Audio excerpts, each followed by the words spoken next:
அருண் இன்னும் திருந்தவே இல்ல. முத்துவை எப்படியாச்சும் பழி வாங்கியே தீரணும் அப்படின்னு நினைச்சுக்கிட்டு இருக்காங்க. அருணோட சூழ்ச்சியில முத்து மாட்டவே கூடாது அப்படின்னு நினைக்கிற எல்லாருமே இந்த ஸ்டோரிக்கு ஒரு லைக் பண்ணிட்டு பாருங்க. இங்க எப்படியாச்சும் சண்டை இழுத்து விடணும் அப்படின்னு அருண் ஒரு பிளான் பண்ணிக்கிட்டு இருக்காரு. அதுக்கும் முன்னாடி மனோஜ் அடி வாங்கிட்டு வந்து வீட்டுல அந்த உண்மையை சொல்லாம நான் ஒரு பொண்ணை காப்பாத்தினேன், அதனால அடிதடியில சட்டை கிளியதான செய்யும், அதான் கிழிஞ்சிடுச்சுன்னு சொல்லிக்கிட்டு இருக்காங்க. இந்த உண்மையை ரோகிணி கிட்ட மட்டும் சொல்லிடலான்னு மனோஜ் வந்து ரோகிணி கிட்ட சொல்லிடுறாங்க. முத்து இவன் பண்றது எனக்கு ஒன்னும் பெருசா தெரியலையே, பொய் தான் சொல்றான், பொய் பிராடு பண்றான் அப்படின்ற மாதிரி சொல்றாங்க. அதுக்கப்புறமா சரிப்பா நான் சவாரி கிளம்பிட்டு வரேன் அப்படின்னு சொல்லி முத்துவும் சவாரி கிளம்பி போறாங்க. போகும்போது டிராபிக் போலீஸ் ஆபீசர் அருண் பாத்தீங்கன்னா எல்லா காரையும் செக் பண்ணிக்கிட்டு இருக்காங்க. அப்ப முத்துவோட காரையும் கண்டிப்பா செக் பண்ணுவாங்க அப்படின்னு நினைக்கும் போது முத்துவோட காரை போன்னு சொல்லி விட்டுறாங்க.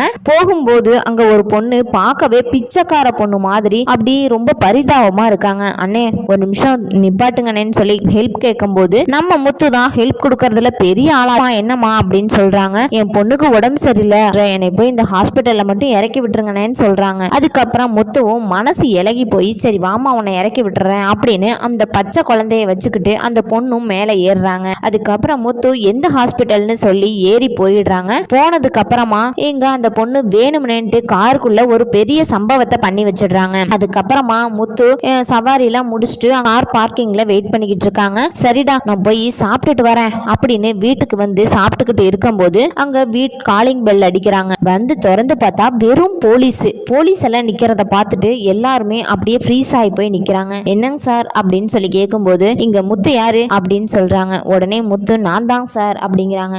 சரி உங்க கார்ல சவாரிக்கு வந்தா சவாரிய போய் விடாம அவங்க கிட்ட இருந்து திருடெல்லாம் செய்வீங்களா அப்படிங்கிறாங்க. சார் நான் எந்ததும் திருடவே இல்லையே, நான் திருடவும் மாட்டேன், அந்த பழக்கமே எனக்கு பிடிக்காது அப்படிங்கிறாங்க. அப்ப நீ திருடாம அந்த பொண்ணோட 10 பவுன் நகையை காணுமா, உன் மேலதான் கம்ப்ளைண்ட் கொடுத்துருக்காங்க அப்படின்னு சொல்றாங்க. சார் நான் உண்மையே திருடல சார் அப்படிங்கிறாங்க. யோ எதா இருந்தாலும் வந்து அங்க பேசிக்கையா அப்படின்னு போலீஸ் வந்து முத்துவோட சட்டையை பிடிச்சு இழுத்துட்டு போறாங்க. போய் அங்க போலீஸ் ஸ்டேஷன்ல நிப்பாட்டி வச்சு இந்த பொண்ணோட 10 பவுன் நகை எங்கயா அப்படின்னு சொல்லி கேக்குறாங்க. சார் உண்மையே எனக்கு தெரியாதுன்னு சொல்லிக்கிட்டு இருக்கும் போது கார்ல ஃபுல் செக்அப் பண்ணலாம் அப்படின்னு அருண் சொல்றாங்க. அப்ப உடனே இவரோட கேஸ்ல நீ எதுக்கு வந்து மூக்க நுழைக்கிற, நீ உங்க 2 பேத்துக்கும் ஏதோ பழைய பிரச்சனை இருக்கு, அத மனசுல வச்சுட்டு நீ எதுவும் பண்ணாத, நீ ஒன்னும் செக் பண்ண வேணாம், எங்களுக்கு தெரியும் நாங்க போய் செக் பண்ணிக்கிறோம். போலீஸ் போய் முத்துவோட கார்ல செக் பண்றாங்க. செக் பண்ணா அதுல 10 பவுன் நகை கீழே கிடக்குது. அதை எடுத்து பார்த்தா அங்க வந்து போலீஸ்கிட்ட காட்டுறாங்க. சார் இவரோட கார்ல தாங்க சார் இருந்துச்சு, இங்க பாருங்க நகை அப்படின்னு சொல்லி காட்டுறாங்க. அப்போ உடனே அந்த பொண்ணுகிட்ட அம்மா இதா உன்னோட நகை பாரு அப்படிங்கிறாங்க. அப்ப அந்த பொண்ணு பார்த்து ஆமாங்க சார் இந்த நகை தான் அப்படின்னு உடனேன்ட்டு இந்த கார்ல எப்படிமா உன் நகை போச்சு அப்படின்னு சொல்றாங்க. இல்லைங்க சார் நான் தான் சொன்னேன் ஹாஸ்பிட்டல்ல போய் என்னை இறக்கி விட்டுருங்கன்னு. ஹாஸ்பிட்டல்ல இறக்கி விட்டவங்க இங்க என் கிட்ட பணம் கேட்டாங்க, எக்ஸ்ட்ரா பணம் நான் கொடுக்கலன்னு சொன்னதுமேட்டு என் கையில இருந்த நகையை பிடுங்கிட்டு போயிட்டாங்க சார் அப்படிங்கிறாங்க. அதுக்கு உடனே முத்து இருந்துகிட்டு ஏமா இப்படி பழி போடுற, பழி போடணும்னா என்ன வேணும்னா சொல்லு, ஆனா உன்கிட்ட போய் நான் எப்ப திருடுவேனா, நீயே பார்க்க பரிதாபமா இருந்த, நான் பாவம் பார்த்தேன் பாரு, அது என்ன சொல்லணும் அப்படிங்கிறாங்க. அதுக்கு உடனே மீனா நினைச்சுக்கிறாங்க பாவம்னு நம்ம யாரையாச்சும் பார்த்தா அந்த பாவம் நம்மளை பிடிச்சுக்குன்னு சொல்லுவாங்கல்ல, அதே மாதிரிதான் இப்ப அந்த பாவம் உங்களை பிடிச்சு ஆட்டுது அப்படின்னு மீனா கோவப்படுறாங்க. அதுக்கப்புறமா ஏதாச்சும் இவங்களுக்கு பண்ணியே தீரணும் அப்படின்னு சொல்லிட்டு மீனா அந்த பொண்ணுகிட்ட போய் விசாரிக்கிறாங்க. அந்த பொண்ணும் எந்த ஒரு துளி அளவு கூட டவுட்டே இல்லாம பண்ணிடுறாங்க. கடைசியில கண்டே பிடிச்சு தீரணும்னு சொல்லிட்டு அந்த பொண்ணு பின்னாடியே ஃபாலோ பண்ணி மீனா போறாங்க. போய் பார்த்தா அந்த பொண்ணு அருண் கிட்ட பணத்தை வாங்குறாங்க. அப்பதான் மீனாவுக்கு ஒரு விஷயம் தெரிய வருது. இப்ப இங்க சுத்தி பார்த்தா அருண் தான் பெரிய ஏதோ ஒரு ஃபிக்ஸா ஒரு பிளான் பண்ணிருக்காரு, அந்த பிளான்ல தான் இவங்க 2 பேரும் மாட்டிக்கிட்டாங்க அப்படின்னு நினைக்கிறாங்க. அதுக்கப்புறமா அந்த பொண்ணுகிட்ட இங்க பாருமா என் புருஷன் ஒரு சின்ன குழந்தை பசியோட துடிச்சுக்கிட்டு இருந்தா கூட அதை பார்த்துட்டு அமைதியா போக மாட்டாரு, சின்ன பிறந்த குழந்தையில இருந்து சாகுற மாதிரி இருக்கவங்களுக்கு கூட நல்லதுதான் பண்ணணுமே நினைப்பாரே தவிர நீ நினைக்கிற மாதிரி என் புருஷன் கெட்டவர் இல்லம்மா, அவர் சொல்றாரு அப்படிங்கிறதுக்காக பணத்தை வாங்கிக்கிட்டு செய்ய உனக்கு எப்படிமா மனசு வந்துச்சு அப்படிங்கிறாங்க. அதுக்கப்புறமா அந்த பொண்ணு கையில வச்சிருந்த குழந்தைய வச்சுக்கிட்டு இங்க பாருங்க அதெல்லாம் எனக்கு தெரியாது, அவர் சொன்னாரு நான் செஞ்சேன் அவ்வளவுதான் அப்படின்ட்டு போயிடுறாங்க. போயிட்டு இருக்கும் போது டிராபிக்ல அந்த பொண்ணை வந்து ஒரு கார் இடிச்சிருது. அந்த குழந்தையும் கீழே விழுந்துடுறாங்க. பார்த்துக்கிட்டு இருந்த மீனா மனசு தாங்க முடியாம 2 பேத்தையும் கொண்டு போய் ஹாஸ்பிட்டல்ல அட்மிட் பண்ணி அவங்களுக்கான செலவை பார்த்துக்கிட்டு இருக்காங்க. கண்ணு முழிச்ச அந்த பொண்ணு அக்கா ரொம்ப நன்றிக்கா, ஏன் சொந்த பந்தம் இருந்திருந்தா கூட என்ன பார்த்திருக்க மாட்டாங்க, ஆனா நான் நான் உங்களுக்கு கெட்டது செய்ய வந்த என்னன்னு திருத்தி நல்ல மனுஷி ஆக்கிட்டீங்க, ரொம்ப நன்றிக்கா அப்படிங்கிறாங்க. என் பொண்ணோட உயிரை காப்பாந்ததுக்கு ரொம்ப நன்றி. 20 வருஷமா எனக்கு குழந்தையே இல்லை. எல்லாருமேனு அவங்கவங்க காரியம் நடக்கணும் அப்படிங்கிறதுக்காக ஏதாச்சும் ஒரு பொய் சொல்லி வேலையெல்லாம் முடிச்சுட்டு போயிடுவாங்க. ஆனா நீங்க ஒருத்தர் தான், யாரு என்ன எப்படி இருந்தாலும் பரவாயில்ல, நம்மளுக்கு பணமோ பொருளோ முக்கியம் இல்ல, மனுஷங்களோட உயிர் தான் முக்கியம் அப்படின்னு எங்களுக்கு உதவி இருக்கீங்க. இந்த உதவியை நான் கடைசி வரைக்கும் மறக்க மாட்டேங்க சார் அப்படின்னு சொல்றாங்க. இதை கேட்டதுமேட்டு, அம்மா எனக்குன்னு நீ ஒன்னும் பண்ண வேண்டாமா, என் புருஷன் மேல நீ கேஸை வாபஸ் கூட வாங்க வேண்டாம், அவர் மேல உள்ள பழிய மட்டும் போக்கிடுமா அப்படின்னு சொல்றாங்க. அதுக்கப்புறமா போலீஸ் ஸ்டேஷன்ல அந்த பொண்ணு நடக்க முடியாம வராங்க. வந்தா இங்க அருண் பார்த்து பதறாரு. ஐயோ, இவளுக்கு தான் பேமெண்ட் எல்லாம் கொடுத்து அனுப்பிட்டோமே, இப்ப என்ன காயமும் கட்டுமா நின்னுகிட்டு இருக்கா அப்படின்னு சொல்லி சைகையால கூப்பிடுறாரு. அந்த பொண்ணும் அருண் கூப்பிடுறத பார்த்துட்டேன்னு அங்கிட்டு திரும்பாம ஒரு வேற பக்கம் திரும்பி நின்னுகிட்டு இருக்காங்க. உடனே போலீஸ் ஆபீசர் எப்ப வருவாங்கன்னு சொல்லி அங்க விசாரிக்கும் போது, அம்மா அவர் வர இன்னும் 1 மணி நேரம் ஆகும் அப்படிங்கிறாங்க. இல்லைங்க சார், நாங்க வீட்டுக்கு போகணும், உண்மை எல்லாத்தையும் சொல்லிட்டு அப்படின்னு சொன்னதுமேட்டு, அதான் முழு உண்மையும் சொல்லிட்டு இன்னும் என்ன உண்மையை சொல்ல வர, அதான் அவருக்கு தண்டனை கொடுத்தாச்சு, போமா முதல்ல அப்படிங்கிறாங்க. இல்ல 1 மணி நேரமோ 2 மணி நேரமோ எவ்வளவு நேரம் ஆனாலும் நான் உண்மையை சொல்லாம போக மாட்டேன் அப்படின்னு சொல்லி அந்த இடத்துலயே நின்றுகிட்டு இருக்காங்க. அதுக்கப்புறமா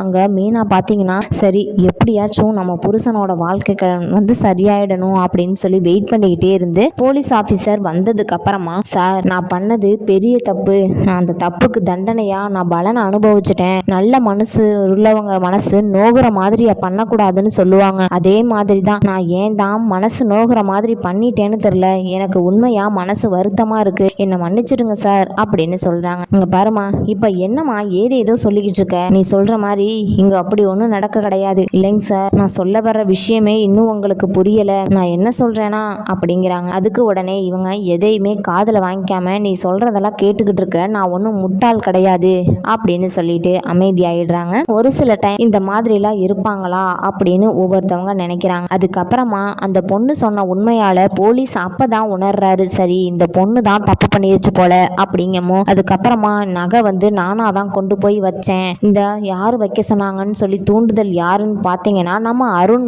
வெளியே வந்துடுறாரு. இல்லைங்க சார், இந்த டிராபிக் போலீஸ் ஆபீசர் தான் சொன்னாரு, என்னோட புருஷனை லாக்அப்ல வச்சிருவேன், அவர் வேற ஏற்கனவே திருட்டு கேஸ்ல மாட்டிருக்காரு, மறுபடியும் திருட்டு கேஸ்ல மாட்டிருவாரோன்னு பயந்துகிட்டு தான் இவர் மேல நான் பழிய போய் போட்டேன், அதுவும் இவரை ஏமாத்தணுங்கிறதுக்காக நான் பிச்சைக்காரி மாதிரி போயிருந்தேங்க சார், என்ன மன்னிச்சிடுங்க அப்படிங்கிறாங்க. ஏமா எதுக்குமா நீ இப்படிலாம் பண்ணிக்கிட்டு இருக்கேன்னு போலீஸ் ஆபீசர் கேட்குறாங்க. அப்போ உடனே எல்லாமே என் புருஷனுக்காக தான் அப்படின்ட்டு சொல்லிடுறாங்க. அப்போ உடனே அருணை கூப்பிட்டு, இங்க பாரியா, உனக்கு வேற வேலையே இல்லையா, எப்படா இவரை பழி வாங்கலானே நினைச்சுக்கிட்டே அளவையா, நீ அப்படி எதுவும் நினைச்சிருந்தேனா உன் வேலை என்னமோ அதை மட்டும் நீ ஒரு குடும்பத்தை எப்படிடா அழிக்கணும்னு நினைச்சுக்கிட்டு இருக்க, உனக்கு இந்த போலீஸ் வேலை தகுதியான வேலையாவே இருக்காது, நீ முதல்ல இந்த வேலையை விட்டு நெல்லியா அப்படின்னு சொல்றாங்க. அதுக்கப்புறமா, இல்ல அதுக்காக நான் ஒன்றும் பண்ண முடியாது சார், நான் ஒன்றும் பண்ணலைங்க சார், நான் ஒன்றும் பண்ணலன்னு சொல்லிக்கிட்டே இருக்கும்போது, யோ உன்னை பத்தி தெரியாதா, ஒன்றும் இல்லாம இருக்கும் போதே இவரு தான் கையை உடைச்சிட்டாரு, காலை உடைச்சிட்டாரு, காலையும் உடைச்சிட்டாருன்னு கம்ப்ளைண்ட் கொடுத்தவன் நீ, அப்படி இருக்கும்போது நீ இப்ப சொன்னா அதை நான் நம்புவேன் நினைச்சியா,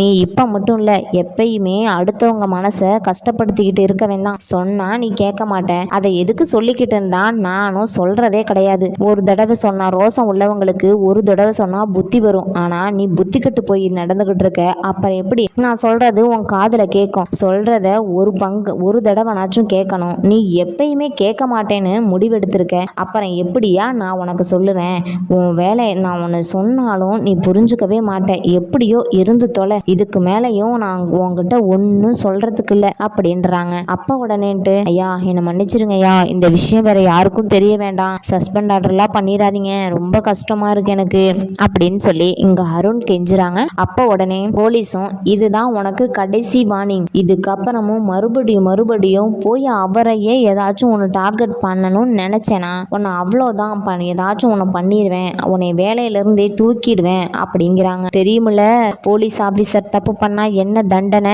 எத்தனை தடவை நீ சஸ்பெண்ட் ஆனேனா வேலையை விட்டு தூக்குவாங்கன்னு தெரிஞ்சிருந்தோம், மறுபடியும் என்னை சஸ்பெண்ட் பண்ண விட்டுறாத, உன்னோட வாழ்க்கை என்னோட கையில அப்படின்றாங்க. அதுக்கப்புறமா ஜெயில இருந்து முத்துவையும் மீனாவும் 2 பேரும் வராங்க. வரும்போது இவரை பார்த்து, யோ உனக்கெல்லாம் கொஞ்சம் கூட அறிவே கிடையாதா, நாங்களே நீ வேணான்னு ஒதுங்கி போறோம், ஆனா நீ என்னடானா எப்போ பார்த்தாலும் எங்கள் காலிலேயே வந்து விழுந்துக்கிட்டு இருக்க. என் புருஷன் உன்ன மாதிரி எச்சிக்கடை கிடையாது. ஒருத்தர் பிடிக்கலைன்னா சாகிற வரைக்கும் அவர் மூஞ்சில கூட முடிக்க மாட்டார். ஆனால் நீ எப்போ பார்த்தாலும் என் தங்கச்சி இருக்கும்போது அவகிட்ட ரொம்ப நல்லவன் மாதிரியும், என் தங்கச்சி போனதுக்கப்புறம் இருக்கிறதுலே ஒஸ்ட் கேரக்டராகவும் நீ நடந்துக்கிட்டு இருக்க. இதுக்கப்புறமும் எங்கள் பக்கம் நீ வந்து தலை வச்சு படுத்த உன் தலையை வெட்ட கூட நான் தயங்க மாட்டேன் அப்படின்னு சொல்கிறாங்க. என் புருஷனுக்கு உன்னால் எதுவும் வேற அவமரியாதை எதுவும் வந்துச்சுன்னா அவ்வளவுதான் அப்படின்னு சொல்லி மீனா கோவப்படுறாங்க. முத்துவை பழி வாங்கினனால மீனா பார்த்தீங்கன்னா அருண் அவமரியாதையாக பேசுகிறாங்க. நீ எல்லாம் ஒரு போலீஸ் ஆஃபீஸர் தானா, இதை போய் என் தங்கச்சிக்கிட்ட சொன்னால் இவர் ஏன் இப்படி இருக்காருன்னு எனக்கும் அவளுக்கும் விரிசல் வந்துடும். இங்கே பாரியா, நம்ம எப்படி தான் சமமாக இருந்தாலும் ஒரு தடவை நம்ம லைஃப்பில் விரிசல்னு வந்துடுச்சுன்னா அந்த விரிசல் எப்படி தான் பண்ணாலும் அது ஒட்ட வைக்கவே முடியாது. நீ நினைக்கிற மாதிரி இல்லை, சரியா அப்படிங்கிறாங்க. அதுக்கு உடனேன்ட்டு சார் நீங்கள் சொல்கிறதெல்லாம் எனக்கு புரியுது, இருந்தாலும் என்னை மன்னிச்சிடுங்க அப்படின்ட்டு எல்லாரும் அவங்கவங்க வேலையை பார்த்துட்டு போகிறாங்க. எங்கள் வீட்டுக்கு மீனாவும் முத்துவும் 2 பேரும் வராங்க. வந்தால் அருண் சொல்கிறாரு, அண்ணாமலை சொல்கிறாங்க என்னப்பா அதுக்குள்ளே அப்படின்னதும், இல்லைப்பா இந்த அருண் இருக்கார்ல அவர் தான் வேணும்னேன்னு என்னை பழி வாங்கிறதா நினச்சி பிரச்சனையில் மாட்டி விட்டுட்டாரு அப்படிங்கிறாங்க. உடனே விஜய் அருந்துக்கிட்டு, அப்பா எப்படியோ அவனுக்கும் உன்னை பிடிக்கலையா, அதானே உன்னை போய் எவனுக்கு பிடிக்கும், அதுவும் உன் மூஞ்சியும் முகரக்கட்டையும், உன் மூஞ்சியை பார்த்தா கூட காரி துப்புற மாதிரி இருக்குது. இதுக்கு மேலேயும் உன்னையெல்லாம் அங்கே அந்த பொண்ணு கட்டிக்கிச்சுன்னா அந்த பொண்ணுதான் பாவப்பட்ட ஜென்மமாயிடும் அப்படின்னு சொல்கிறாங்க. இது எல்லாத்தையுமே அம்மா உங்கள் வாய்க்கு வந்தபடி பேசாதீங்க, எங்களுக்கு தெரியும் நாங்கள் என்ன பண்ணுவோம் அப்படின்னு முத்து வந்து உள்ளே போயிடுறாங்க. அதுக்கப்புறம் விஜயா, மனோஜ், ரோஹிணி 3 பேரும் கைத்தட்டி சிரிச்சுக்கிட்டு இருக்காங்க. எப்படியோ இவங்களுக்கு அசிங்கத்துக்கு மேலே அசிங்கம் வந்தால் பார்க்கவே சூப்பராக இருக்குது. யார் என்ன சொன்னாலுமேன்ட்டு இவர் சொல்கிறத நான் மட்டும் தெளிவாக கேட்டுக்குவேன் அப்படின்னு சொல்லிட்டு இங்கே நடந்துக்கிட்டு இருக்காங்க. அடுத்து முத்துவுக்கு சூப் வச்சு கொண்டு வர்றாங்க நம்ம மீனா.